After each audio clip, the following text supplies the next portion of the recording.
Hello friends, welcome to Indian English academy channel. तो मैं हूं ममता कुमार और आज मैं आपको बताने वाले हूं टाइम्स ऑफ इंडिया न्यूज़पेपर में सबसे ज़्यादा यूज होने वाले इंग्लिश वर्ड्स, जिनकी सही प्रोनाउंसिएशन, मीनिंग्स, सिनोनिम्स, एंटोनिम्स और इजी एक्सप्लेनेशन के साथ। तो चलिए शुरू करते हैं आज का वोकैब सेशन। तो चलिए देखते हैं आज का हमारा फर्स्ट वर्ड। तो आज का हमारा फर्स्ट वर्ड है वॉयलेट। इसका मतलब होता है उल्लंघन करना, यानी कि जब किसी कानून या सीमा का पालन नहीं करते हैं तो उसे कहते हैं वॉयलेट। यानी कि अगर कोई ट्रैफिक रूल्स को तोड़ता है तो वह कानून का उल्लंघन कर रहा है। अब देखते हैं ये हमारे पार्ट ऑफ स्पीच में क्या है। तो ये हमारे पार्ट ऑफ स्पीच में है वर्ब। इसके सिनोनिम्स होते हैं ब्रेक। ब्रेक का मतलब होता है तोड़ना। एक होता है ब्रीच। ब्रीच का मतलब होता है उल्लंघन करना। इसी प्रकार इसके एंटोनिम्स देखते हैं। इसके एंटोनिम्स होते हैं ओबे और रेस्पेक्ट। ओबे का मतलब होता है पालन करना और रेस्पेक्ट का मतलब होता है आदर करना।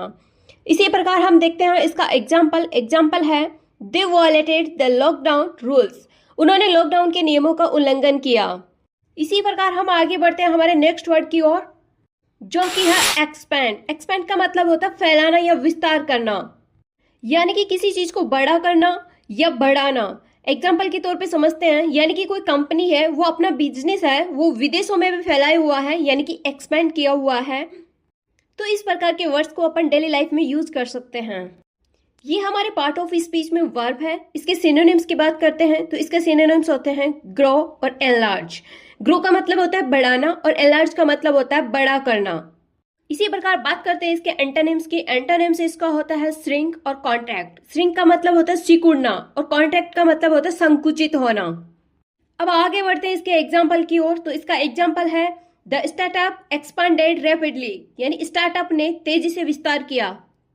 तो चलिए अब हम आगे बढ़ते हैं हमारे नेक्स्ट वर्ड की ओर। तो आज का हमारा नेक्स्ट वर्ड है ट्रिगर। इसका मतलब होता है शुरू करना या उकसाना या कारण बनना, यानी किसी घटना की या भावना की शुरुआत करना या उसे सक्रिय कर देना।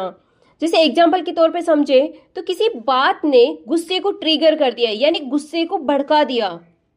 अब देखते हैं ये हमारे पार्ट ऑफ स्पीच में क्या है। तो ये हमारे पार्ट ऑफ स्पीच में वर्ब है या नाउन है।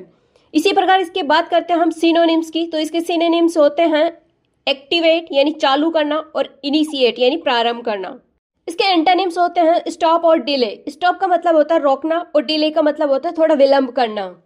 अब समझते हैं एग्जाम्पल से। तो इसका एग्जाम्पल है हिज स्पीच ट्रिगर्ड प्रोटेस्ट, यानी कि उसकी बातों ने विरोध को जन्म दिया। अब देखते हैं हमारा नेक्स्ट वर्ड है अर्ज। अर्ज यानी कि इसका मतलब होता है आग्रह करना, यानी कि किसी को कुछ करने के लिए मजबूती से कहना या जोर देना। अब देखते हैं इसका ये पार्ट ऑफ स्पीच में क्या है। पार्ट ऑफ स्पीच में ये वर्ब है या नाउन है। अब बात करते हैं इसके सिनोनिम्स की। सिनोनिम्स इसके होते हैं रिक्वेस्ट और अपील। रिक्वेस्ट का मीनिंग होता है निवेदन करना और अपील का मतलब होता है प्रार्थना करना। इसी प्रकार देखते हैं एंटोनिम्स। एंटोनिम्स इसके होते हैं अपोज और रिजेक्ट। अपोज का मतलब होता है विरोध करना और रिजेक्ट का मतलब होता है नकारना। अब समझते हैं एग्जाम्पल से। तो इसका एग्जाम्पल है police urged people to stay home, यानी पुलिस ने घर पर रहने का आग्रह किया। अब बात करते हैं हमारे नेक्स्ट वर्ड की। तो आज का हमारा नेक्स्ट वर्ड है रिलीफ, यानी कि राहत।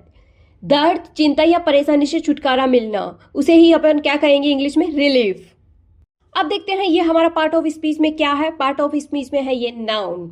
अब इसके देखते हैं सिनोनिम्स। सिनोनिम्स इसके होते हैं कंफर्ट और एड। कंफर्ट का मतलब होता है सुकून और एड का मतलब होता है सहायता। और इसके एंटोनिम्स होते हैं डिस्ट्रेस और पेन। डिस्ट्रेस का मतलब होता है पीड़ा और पेन का मतलब होता है दर्द। अब एग्जाम्पल से समझते हैं द विक्टिम्स रिसीव्ड रिलीफ, पीड़ितों को राहत मिली।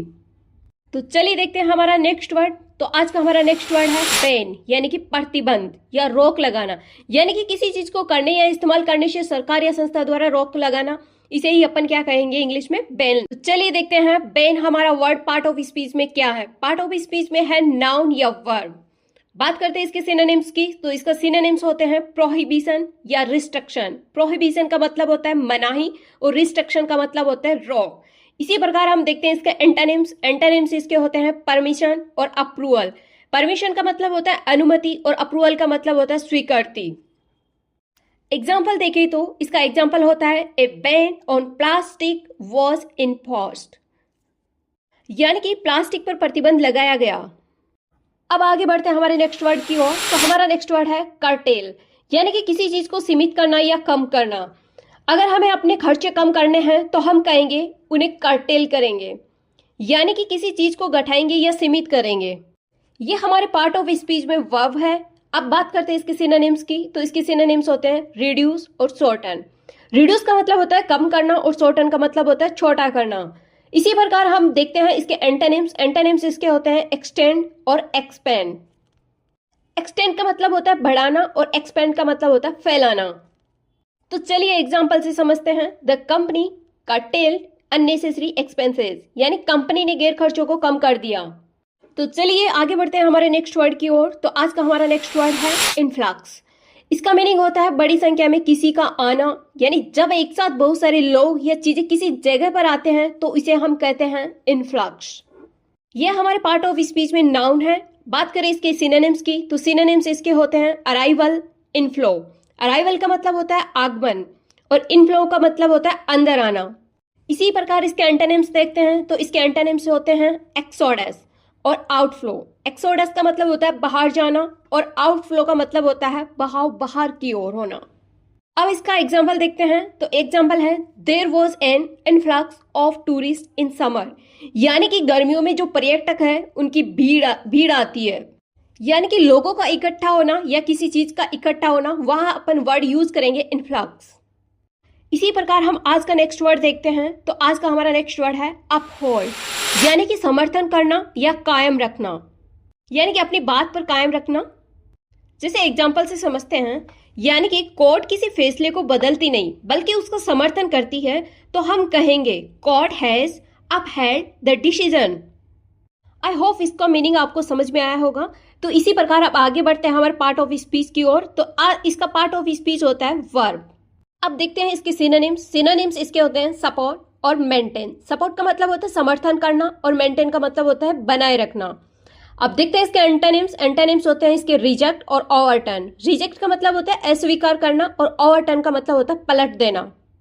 एग्जाम्पल से समझते हैं। The court upheld the earlier decision, यानी कोर्ट ने पहले के फैसले को बरकरार रखा। अब हम देखते हैं आज का नेक्स्ट और लास्ट वर्ड। तो नेक्स्ट वर्ड है एलिविएट, यानी कि दर्द और कठिनाई को कम करना। अगर दवा से दर्द कम हो जाए तो हम कह सकते हैं the medicine elevated the pain, यानी कि मेडिसिन ने अपन को क्या दी, राहत दी। तो अब देखते हैं इसका part of speech. Part of speech में ये हमारी वर्ब है। बात करें सिनोनिम्स की। सिनोनिम्स होते हैं इसके ईज और रिलीव। ईज का मतलब होता है आसान करना और रिलीव का मतलब होता है राहत देना। इसी प्रकार इसके एंटोनिम्स होते हैं एग्रोवेट और वर्सन। एग्रोवेट का मतलब होता है और बढ़ाना और वर्सन का मतलब होता है खराब करना। एग्जाम्पल से समझते हैं। Medicine helped alleviate his headache, यानी दवा ने उसके सिर दर्द को कम किया। तो दोस्तों ये थे टाइम्स ऑफ इंडिया न्यूज़पेपर में सबसे ज्यादा इस्तेमाल होने वाले वर्ड्स। मैं उम्मीद करती हूँ कि इस वीडियो ने आपको इन शब्दों को बेहतर समझने में मदद की होगी।